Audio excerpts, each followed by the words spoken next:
exposing the strength and vulnerability and shattering the silence around men's mental health. We're two guys creating a space where men can talk, support, and uplift one another.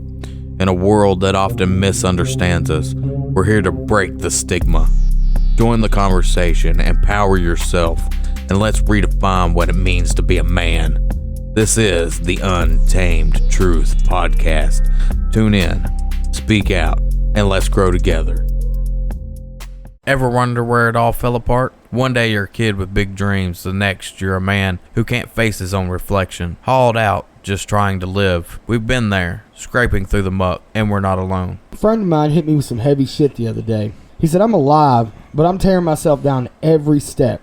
I can't even love who I am anymore. And that's what a lot of us deal with today. Like a lot of us. Most men you know are probably dealing with some form of that right now. But what turned our hope into hate? And who crushed us so bad that we can't even grow? And how do we pull back from the destroying tendencies that we have to find something worth holding on to anymore? This isn't a gentle chat. It's a wake-up call. Self-doubt's a blade. Society's the grip, and we're the ones cut. We're digging into where we lost it, what's breaking us, and how to fight back. No easy answers, just the hard truth. Chad, let's cut deep. Where did we go wrong? What changed to make us stop loving ourselves?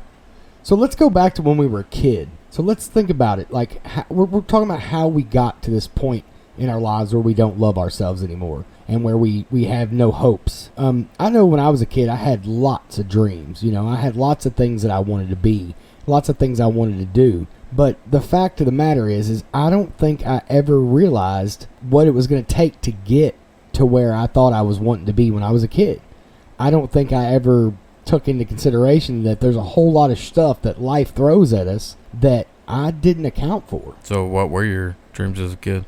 Dude, so I've always been super into music. I've always loved anything and everything that had to be, you know, musically anything, because music was like a vibe for me. Like, it's always been something that changes my mood, and it's just something that my aunt put in my head when I was little, listening to music in the car with her, riding around.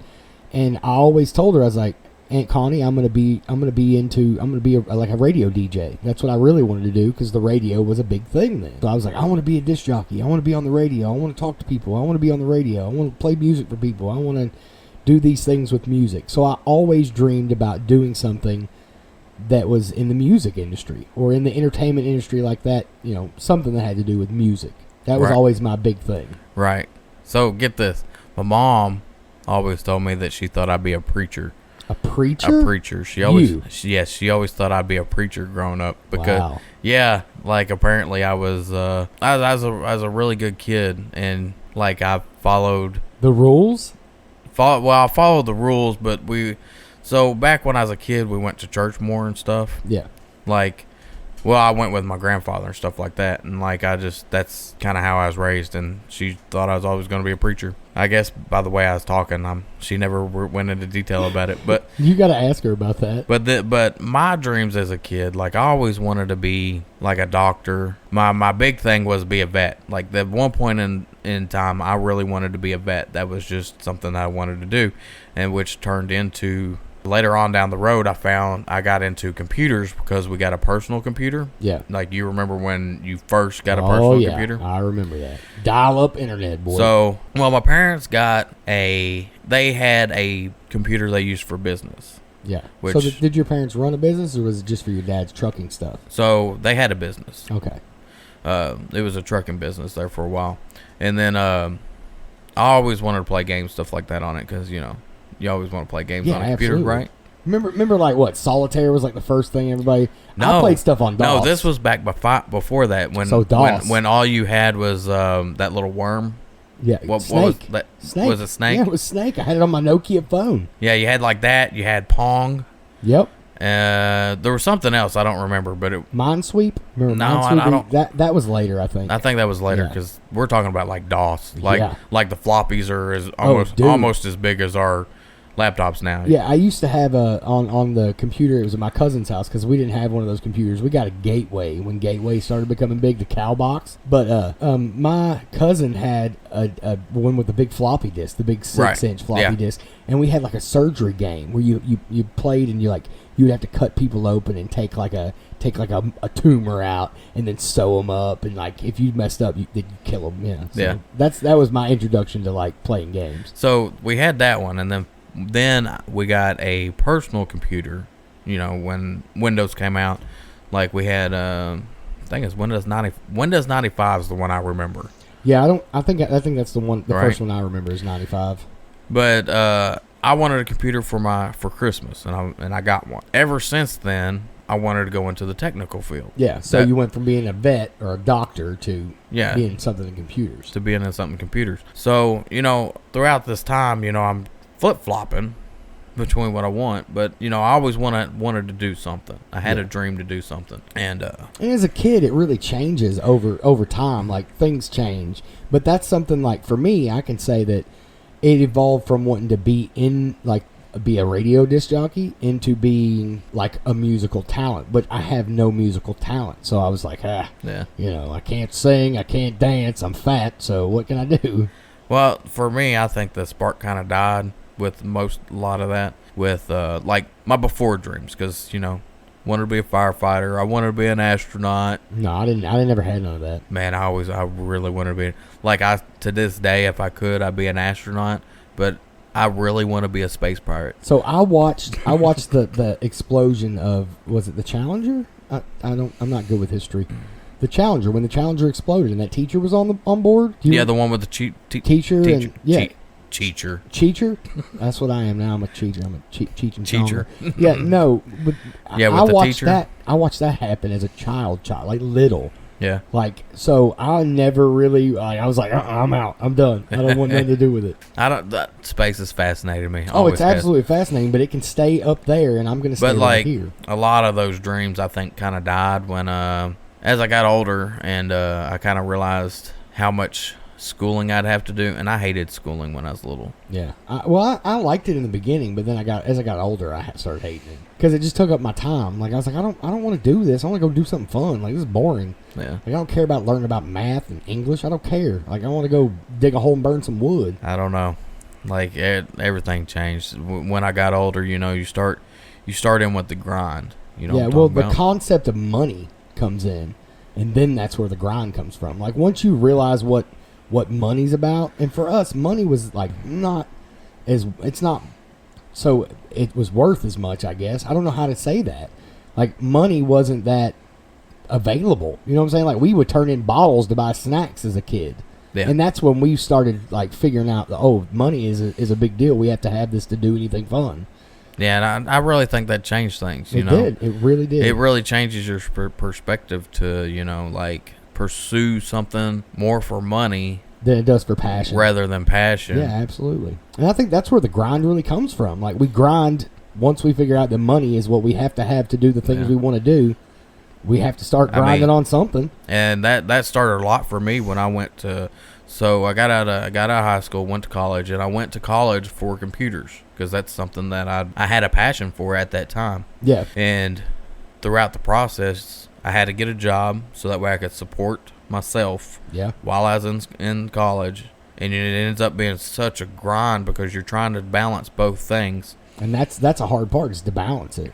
And then on top of all that, you're trying to, you know, you're trying to be live social. You're trying to live and be yourself, right, at the same time, and have friends and have time to do fun stuff. And I was also trying to, you know, I was young and I was like, I'm going to start a business, you know, so I tried to start this and I tried to start that. There was one point that the school had gotten rid of, they were getting rid of all the computers, right? Like switching them out for better ones? Yeah, and they were just going to throw away the old ones. Oh no, you didn't take all these computers. Oh, I took them. Oh, I had like 20 computers, right? Just sitting in an apartment somewhere? And I brought them home and I put them in a closet because I was going to take them and I was going to redo them. You know, I was going to put in a CPU. Some of them needed RAM and stuff. No, most of them had RAM. They needed a hard drive, this and that. You know, just little things. Stuff, yeah. And I was like, well, I'm going to take them home. I'm going to repair them, and I'm going to make them better, and then I'll turn around and I'll sell them. That'll be my side hustle. Dude, I think all of us did that to try to make turn a quick buck. You know what I'm saying? Like, I get them for free. I got to put a little money into them, but then I'm going to sell them for 3 times what I got in them. Yeah, but the problem was I got them, put them in my closet. I fixed a couple, and then the rest just sit.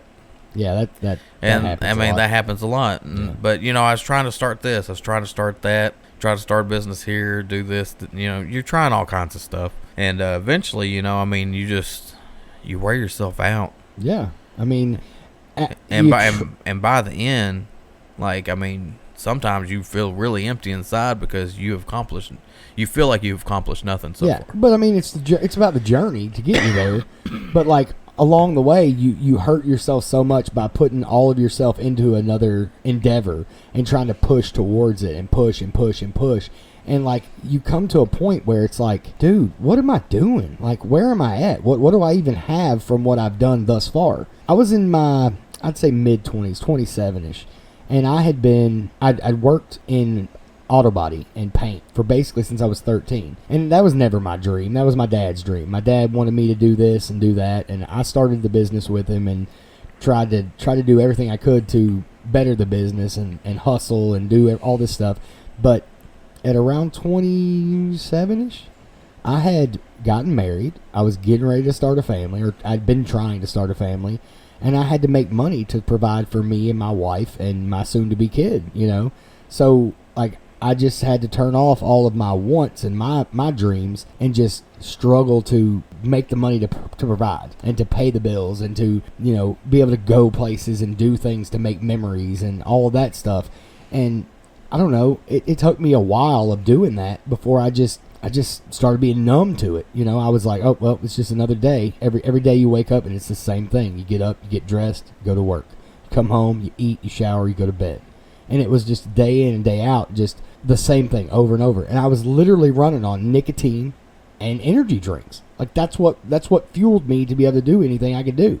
I was literally smoking 2 packs of cigarettes a day, killing myself, eating crap food most of the time, and drinking white monsters to provide myself with enough energy, or so I thought, because I was so unhealthy. I needed something to get me through the hump, Yeah, I did the same thing. I did that after I ran out of money in college, right? Yeah, so you quit going to college. So I quit going, which was dumb on my part. I should have found a way to make it work. But then I went to work full time all the time. And then eventually I went into the factory work because, factory work around here is pretty good money. You can actually make a living for yourself doing that. The only thing around here, though. But, man, I got so numb just doing that work because it's repetitive over and over the same thing. Sometimes you do different things, but for the most part, every time you go in, it's the same thing over and over. It's like I've got friends that work at a certain factory here, one of the most predominant factories. I won't say the name. Every person I know that's been there for more than 7 years, they have shoulder issues. They have back issues. Anyone that's worked on that line for more than 5 or 6 years, they literally destroy their body by doing the same repetitive motion over and over and over, day in, day out, 10 to 12, 15 hours a day, 7 days a week sometimes, because sometimes they have to meet a quota, which requires them to work forever. When's your next day off? When we get shut down. It's like, what? And that just not only, think about the numbed out feeling you have to get to be able to do that every day successfully. Yeah, then you're killing your body. Then if you have all the overtime, because I worked overtime at the factory for 6 years, 7 years, and finally I was like, I can't keep doing this. Yeah. I was running on fumes at that point. And you're always running on fumes after you get to that point. And even at that point where I was like, I got to cut back, they still had so much overtime to run. And it's like, it never ends. My thing about the factory is they don't really, I won't say they don't care, because I think that some of the people there care, but the company itself doesn't care how much you push yourself and how much you're worn thin to get them to where they need to be every month or every year or every quarter or whatever it is. They just don't have the person-to-person contact like the humans there. The company itself doesn't care. They're just like, okay, if you're worn out and you're broken or you die, I will replace you tomorrow. Yeah. And that gives you a whole nother thing inside your head to think about while you're already numbed out and running on fumes.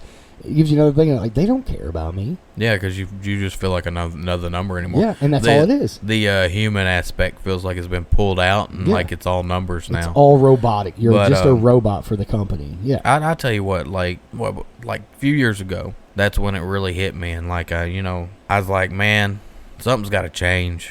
Yeah. Because well, do you know what it was? What was it that finally clicked in your head that said, dude, I can't keep doing this and be a happy person? Like, what was it was it just you woke up one day and it just like an epiphany and you were like, I can't do this? I mean, you're so run down and everything that, I mean, literally one day I woke up and I was like, I'm just done. Yeah. I'm done. Like, I mean, that's just how I felt. I'm done.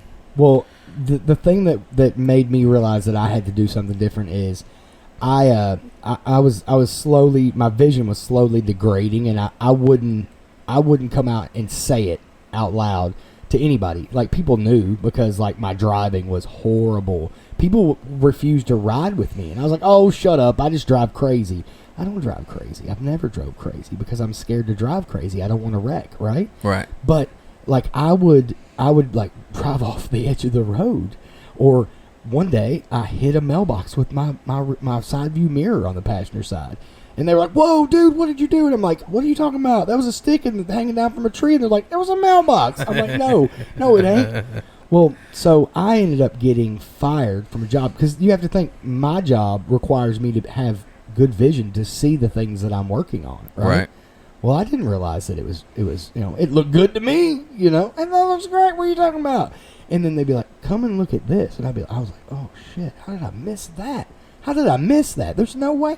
There's no way I missed that. Somebody did, and you're like, I'm doubting my own ability when I've been doing this my whole life.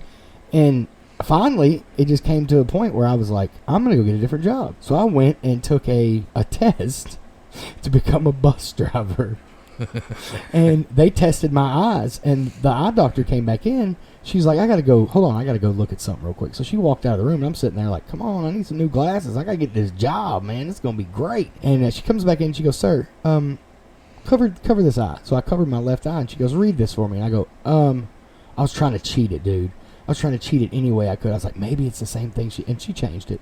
She's like, you can't see that, can you? And I go, not out of my right eye, but let me use my left. She's like, no, that's not how it works.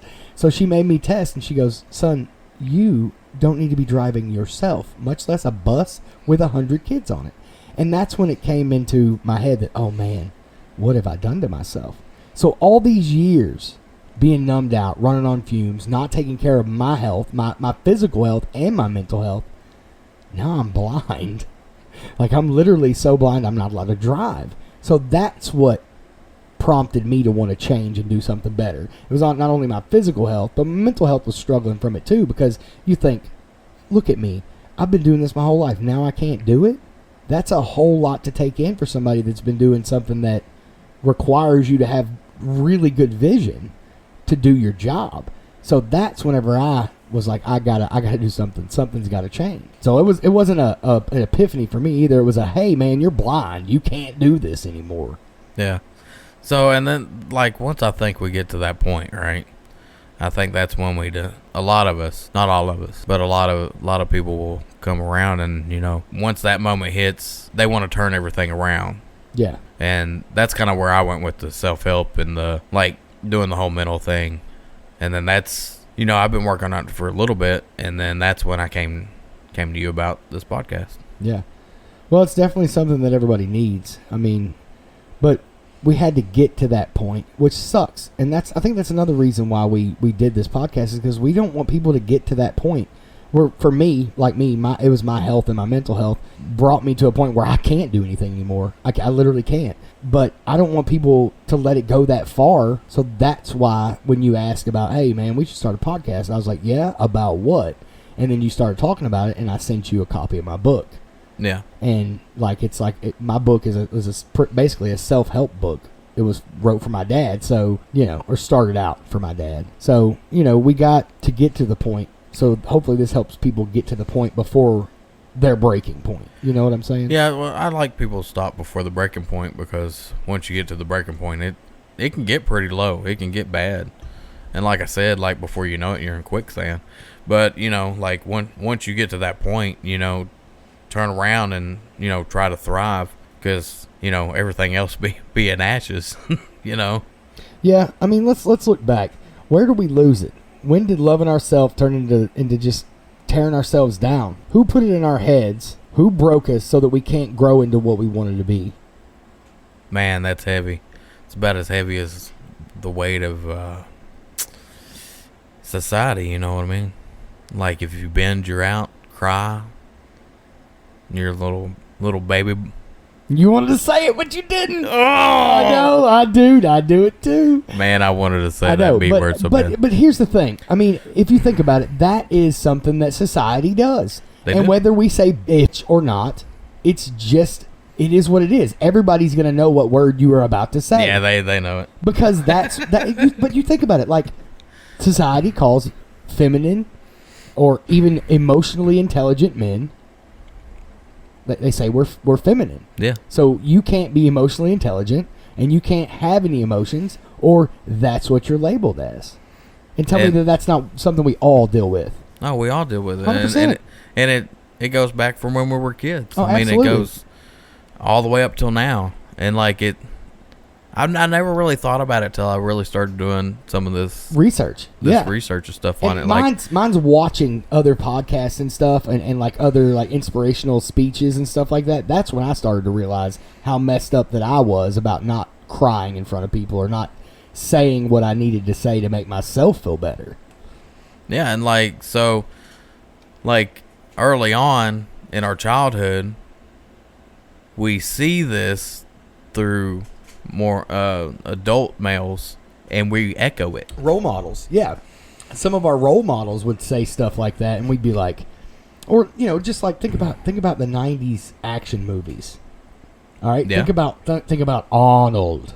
Arnold. You know what I'm saying? Like, think about how manly. Think about Die Hard. Man, dude, like when you go back to like old movies, the first thing I think is Die Hard, because it's like, I don't know, it's one of the greatest movies ever. Is that one Christmas movie that you always play that isn't really a Christmas movie? I don't care what anybody says. It's a Christmas movie. Just because it's not about caroling, it's a Christmas movie. Okay, it just is. Just because it happened during Christmas? Yes. So it's a Christmas movie? It's a Christmas movie. I don't care what anybody... You know what else is a Christmas movie for me? Dumb and Dumber. The first Dumb and Dumber. It's a Christmas... It's a Christmas... Think about the snow in Colorado. It's a Christmas movie. It starts out not as a Christmas movie, but I watch it around Christmas every year because it's an amazing movie. Anyway, so we will bunny trail because we always do. So society says we're supposed to be a certain way. Yeah, but think about that as you're growing up. That's what you learn. You it's go learned through this behavior.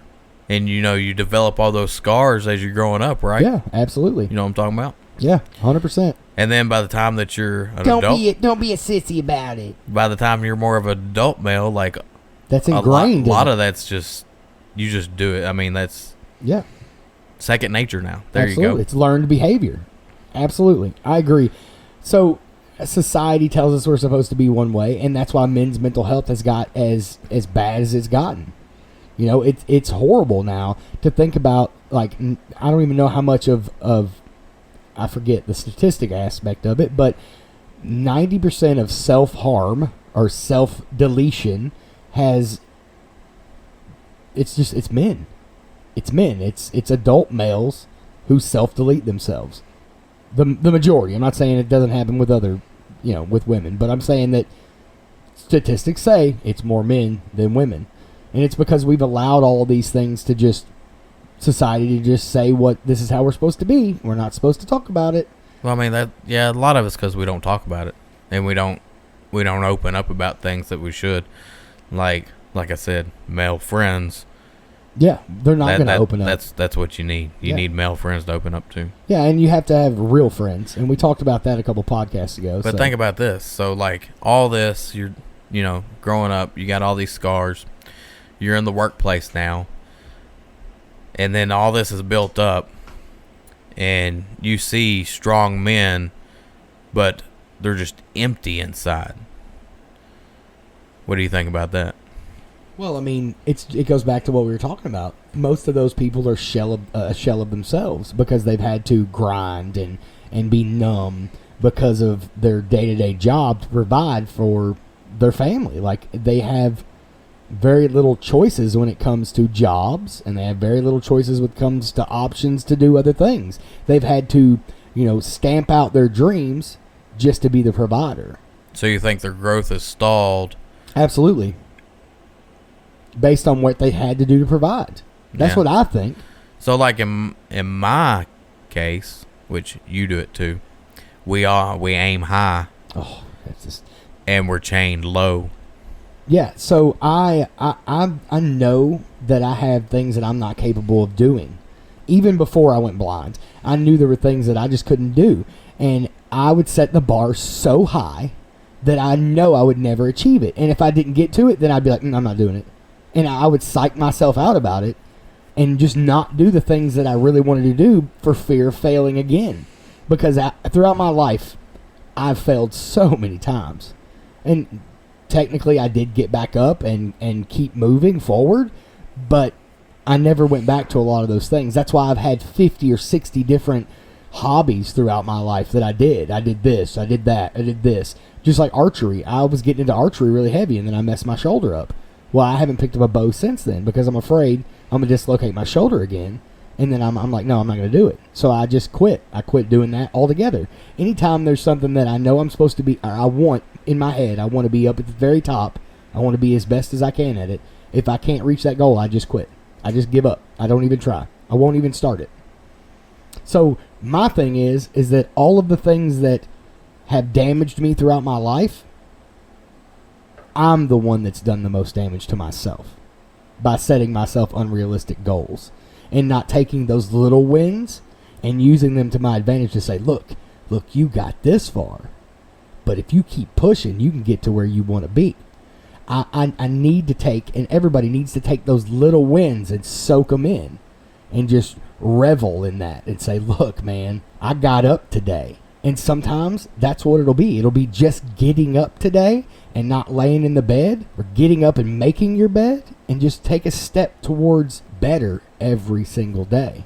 Well said. Let's take a minute and think. Who broke you? Society? A voice? A blow that stuck? Name it, because we're going to face it head on.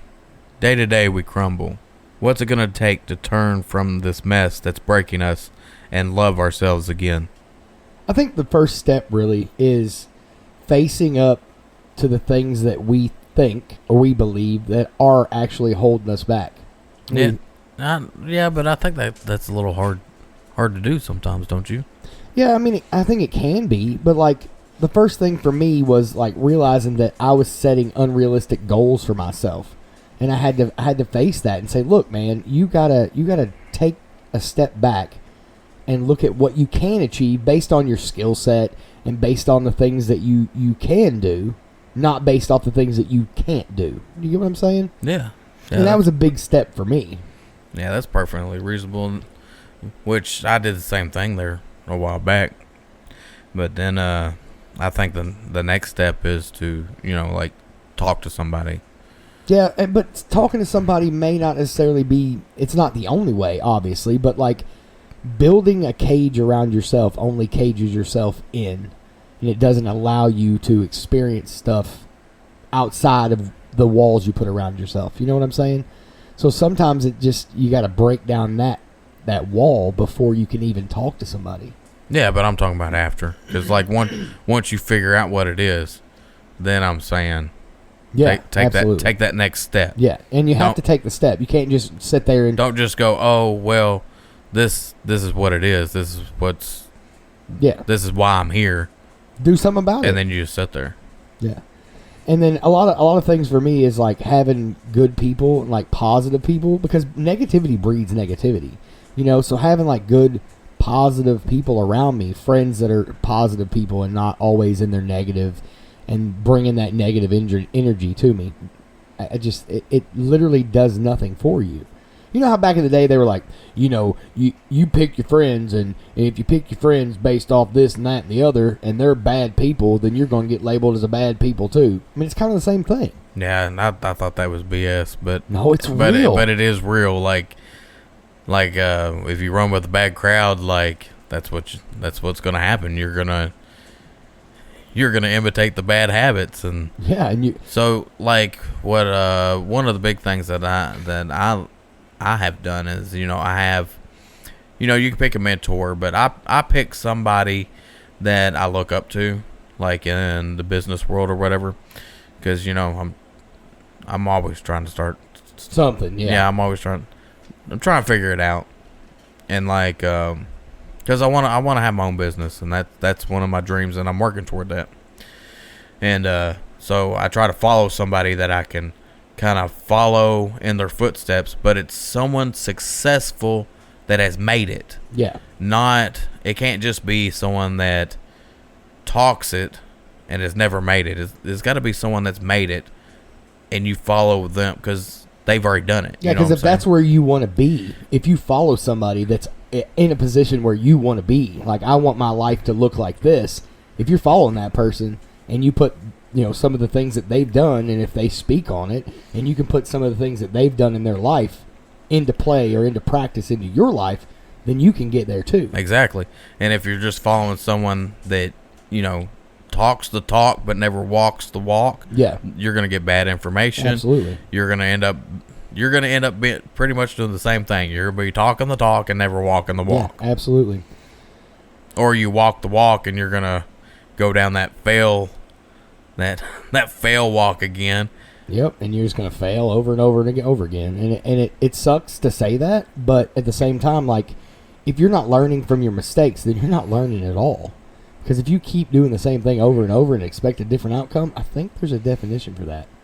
Yeah, what was it? Insanity. Yeah, it's definitely a path you can walk that's better for you than a path that you could just not do anything. Because if you don't do anything, once you realize that you're tired of the crap, if you don't do anything, then you're just going to be stuck in that same cycle for forever. Right. And I'm not saying that you always succeed, because no, hell no. Because you gotta remember, it's part of the journey. It's not the end goal, because you will fail and fail and fail, and finally, if you persevere, is that the word you're looking for? Persevere. That's it. I'm always the one looking for the words, and you have to do it for me, so I got to repay the favor. You got it there. Oh yeah. If you persevere through it, yeah, eventually you're gonna get to that point where you want to be and succeed. And yeah, that may not be tomorrow. That may not be a week from now. It may not be even a year from now. But eventually, if you keep trying and you fall and you get back up, it's not about falling, because everybody falls, or failing even. It's about getting back up and trying again. And it may not be even the same thing that you were into the first time. If you fail at it, try again. I mean, it's like raising my kids. Like, I have to tell them, own up to your mistakes. Don't try to put what you've done off on somebody else, or try to blame somebody else for something that happened. Because if you're blaming everybody else for your own mistakes, and you never take accountability for the things that you're doing wrong, then you're going to keep doing the same thing wrong and keep blaming it on everybody else. And before you know it, you don't know what the difference is. It becomes that becomes your life. That becomes who you are as a person. You break the glass bottle, and then you go, well, you shouldn't have been standing so close to me. You made me trip. Yeah. I mean, they're your feet. They're your feet. You tripped. I'm not saying it wasn't an accident, but you tripped. And it was your feet. They didn't stick their foot out and trip you. You tripped. So just own up to it. It's okay. It's just a mistake. It's just part of life. Own up to it, and then move forward and do better. Like, that's what you're supposed to do. Yeah, and then that's sometimes that's harder than said than. Oh, absolutely. Saying it is easy. Yes, easier said than done. That's what I was like. I was trying to flip it there. Like, I don't know. Sometimes I'm just like. Yeah, because we always want a scapegoat. We always want some reason. Well, I can't do this because my thing was always like, no, I can't do that. I'm fat. That was my way out of everything. Well, hey, I need you to do this. I can't do. I'm too fat. They're like, what? I'm like, yeah, I'm too fat. And then I didn't, not seeing myself, I didn't realize I lost so much weight. And they're like, you're a normal sized human now. Why can't you do that? Well, I'm fat. And another thing we need to do is, take the phone, set it down. Yeah, quit scrolling. Yeah, quit there's scrolling. There's so much shit that just makes you feel worse seeing it on Facebook or TikTok Reels or whatever. You keep trying to emulate fake things. Because a lot of it's just fake, you know what I'm saying? And they're all fake. Like, I won't say all of it's fake, because some of it is real, but like a lot of these like influencers, it's not real. No, they're literally showing you a movie they made about their life, and it's crazy. It's a movie. Like, movies ain't real. But I'm not all into the influencer and I don't follow the Hollywood thing, because like it's a bunch of drama. There's always drama in it, and just that ain't for me. And I just put it down, because that social media can get crazy. Oh, dude! Like I told you about the bunny or the Diddy hole. I don't know. Half of it's a lie, half of it's true. Who knows? But I'm like, dude, and you just keep digging into it, and you're like, what is this craziness? And like, once you watch something all the way through, it pops up on, like, all of it'll pop up. Like, if anybody said anything about something, it'll pop up whenever you're scrolling. And it's like, dude, what is it? What? No. And you just keep going, and before you know it, you've wasted 3 hours of your life reading about some pedophile. And you have no idea what's going on. I just set it down, and I go. Yeah. And I breathe. I go into meditation. That's something I think I need to do more, is meditate. So meditation, like, it's really helped me, which I've done it since I was littler, because I learned it when I was in karate, right? Yeah. But, well, there for a while I didn't use it, but like, I've gotten older, and I've went back to it. And if you don't know how to meditate, you just sit, you take a breath in through your nose, you count, like, it's like 6 seconds or something, then you're going to exhale, big breath in, big breath out, then you're going to exhale for even longer, then you're going to breathe in, and then you're going to try to clear your mind. Yeah, right. No. It's easier said than done, though. Yeah, but once you get used to it, you'll do it. So you just got to train yourself to be able to do it. Because you'll sit here and you'll close your eyes. You don't want a whole lot of distractions. That's one thing. You want no music? Well, I mean, you can use music, but what about Enya? Enya. You don't remember that? No, You're too young? I don't remember that. Dude, it was wild shit. Enya what? Enya. That's the name of the, like, it's some, like, I don't know. It's like melodic music. I used to go to sleep to it. I'm not thinking of what it is, but like I'll play some for you. So what I use, if I'm going to use music, I use some kind of like focus, chill. They have meditation music. Yeah. But a lot of times I don't even use music. I'll just sit in silence. Yeah, by myself. Okay. Sometimes well, I mean, sometimes in a dark room, like, it kind of helps. Darkness. But I'll sit there straight up, back straight, and then just sit there and breathe. You can also just do the breathing. Like, if you're out and about and something's bothering you, just take a second and do the breathing technique. And that helps a lot of people. And a lot of people with anxiety, it'll help them too. Just by doing a breathing technique. That's not bad. Thinking of, I like I told you, I hadn't dealt with anxiety for, like, I didn't know what it was, but I dealt with it my whole life, and I didn't realize, that it was a big deal until I had, like, basically a panic attack at work one night. And, like, they were like, just breathe. And you saying that just kind of triggered that in my head, thinking about, oh, yeah, so that's something to... Yeah, it's a breathing technique. It kind of relaxes you. And also because, like, so I found out, because I was listening to somebody about anxiety, that when you're having anxiety, you're pushing out a lot of carbon dioxide. And you're pushing out so much, you're not... Because you're pushing too much out. You're not getting enough oxygen in. No, you're taking too much oxygen in. Okay. So you need to slow your breathing. Because you're depleting yourself of carbon dioxide.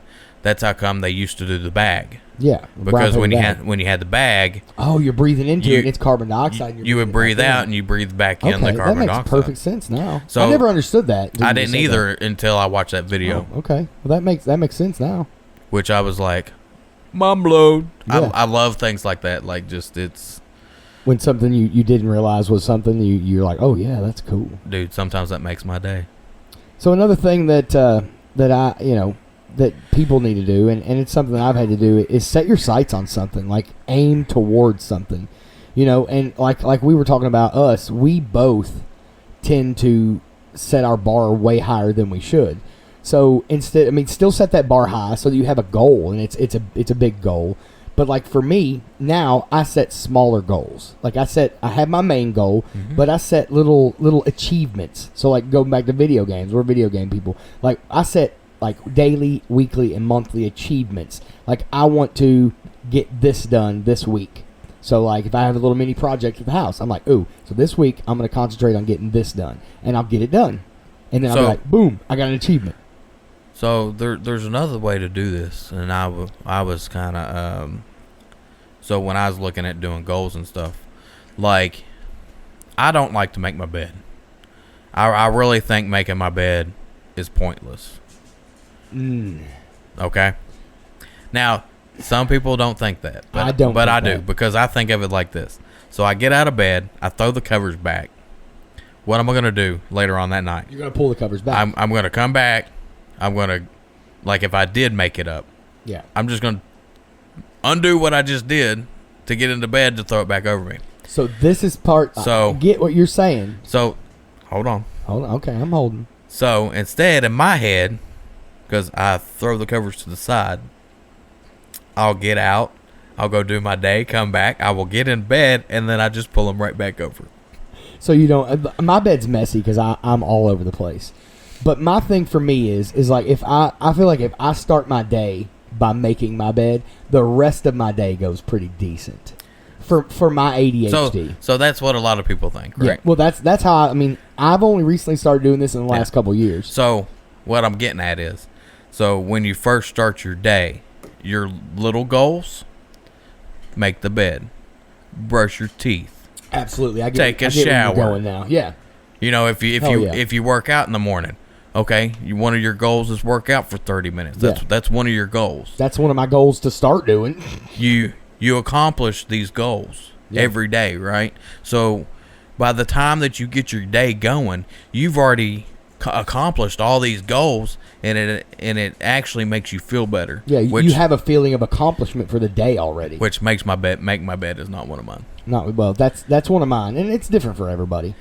But like they always say, like making your bed is your first accomplishment, and to me, like if I don't know why, but I've always thought this. I'm just like, I'm gonna mess it up again anyway. What? Yeah. And I don't know if that's just me, because it drives me crazy that I'm gonna make a bed up that I'm just gonna mess up again. Yeah. Like I don't know. Well, it's just people have different things that they concentrate on. It like gets in my head like. Why am I making it up if I'm going to mess it up? I just like the way it looks when I walk in. My room feels cleaner, and like I'm weird about clean stuff anyway. Like I've only gotten like this since my blindness, because I can't see it if it's dirty. Let's just be honest. No, I mean like I might take the comforter and just kind of lay it on there. Yeah, no, I'm making it all the way. But I'm not making it all the way. I do. It gets my day started, and like I said, it's different for everybody. You know, it may not be everybody's thing, but. For me, especially, I wish I would have started doing the making my bed back when I was really struggling with mental health stuff.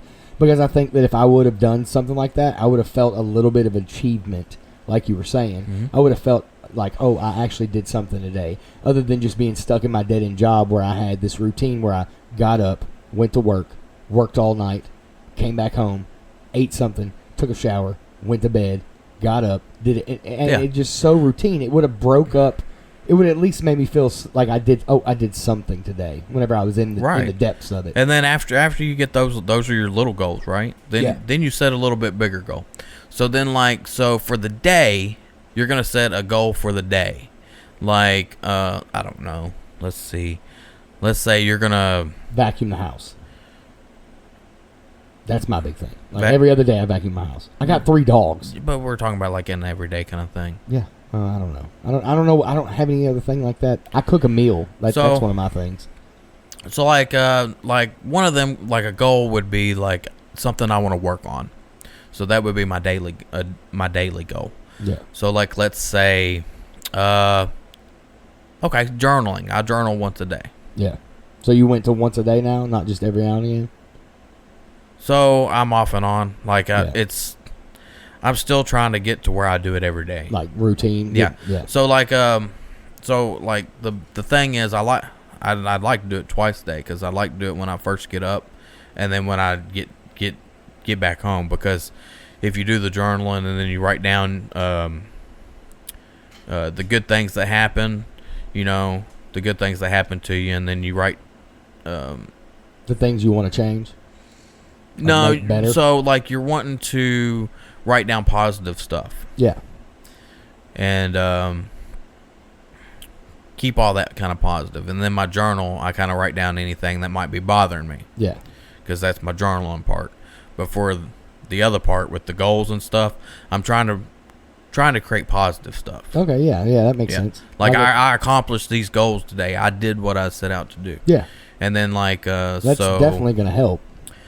Then like another goal might be, I might set a little bit bigger goal for the week. Maybe I work on my communication this week. Maybe I work on learning how to program, because I'd love to learn how to do that. No, maybe I'm out. Maybe I work on my research skills. I work on. Well, I've been trying to read a little bit of that book you brought me every day. Yeah, like a couple pages, because I get reading for me like hurts my eyes. It give me a headache. But like I'll read a little bit. I'm a very slow reader, so I hate to read. Oh, I'm not.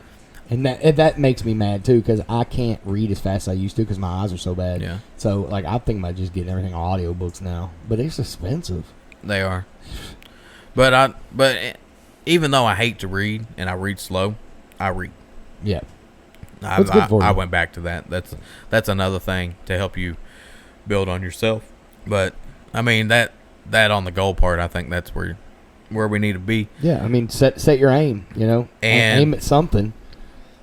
And one of your goals could be, make more friends, make more deep connections with your friends.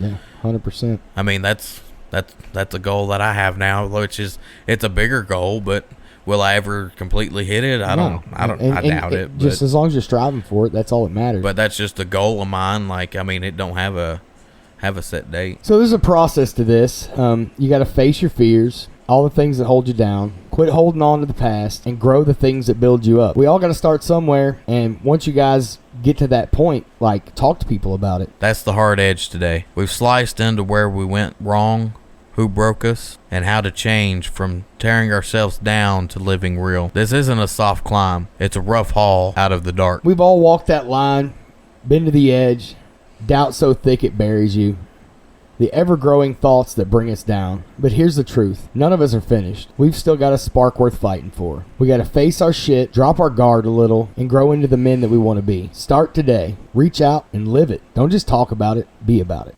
We talked about a lot of deep stuff. If you would, like, share, comment. Let us know your fight. We're in this mess together. Till next time, thanks for tuning in.